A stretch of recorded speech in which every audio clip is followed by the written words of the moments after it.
Northern Kenya has without doubt suffered the most from Alshabaab attacks, and area leaders and residents have now taken deliberate efforts to stop the militia who they admit live among local communities.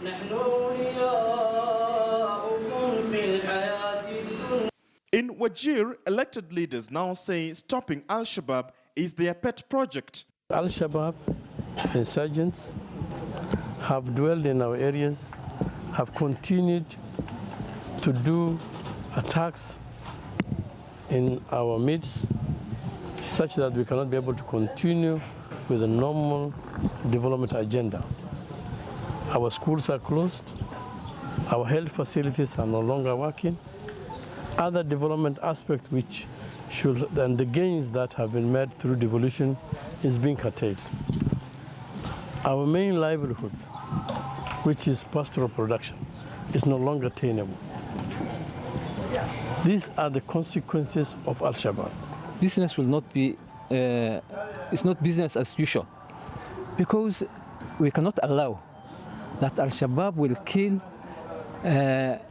together for the last 2 years, 33 persons, our gallant soldiers in the country, and then we just leave it like that. In a meeting held on Sunday, the leaders pushed for an overhaul of security policies to address the Al-Shabaab terror threat and to sensitize residents on efforts to counter violent extremism. The leaders regret that development and economic growth in the north has been curtailed. In Garissa, residents have called on security apparatus to move with speed and apprehend those behind the recent terror incidences in the area. Speaking after a peace procession in Garissa town on Sunday, activists led by Mwalimu Saleh Yusuf condemned attacks on school children and teachers. The protesters called on locals to share information that will help in containing the ragtag militia. Today we're here to fight against counter-violent extremism that is really becoming a threat to the life of Garissa County people.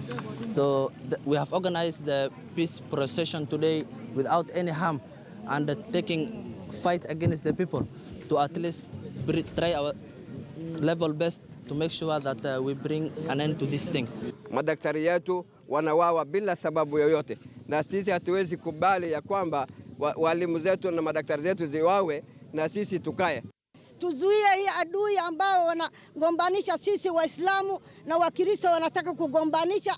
Hawana dini wao, wanasema wanafuata dini, hawana dini wako naye, hawana dini hata kidogo. Dini ya Islamu haikubali kumalizwa Mkristo bila sababu yote. Jirani kwa jirani tuko ndugu, tuko pamoja. Jamani, tuangalie sote huyo adui, tuangamize pamoja. Hatutaki kaunti yetu ya Garissa irudi nyuma, sababu kaunti yetu ya Garissa ndio tunajivunia naye na ndio tunafanya kazi kwake. Kwa hivyo tunataka maendeleo hapa, tukomesheni hii waandui huko na tuwe kitu kimoja. Over the last 3 months alone, the Somalia-based militants have carried out more than 10 attacks in northern Kenya, which have left at least 20 people dead. 3 teachers and 4 pupils lost their lives when suspected Al-Shabaab militants staged separate attacks at Kamuthe and Saredho Primary in Garissa County.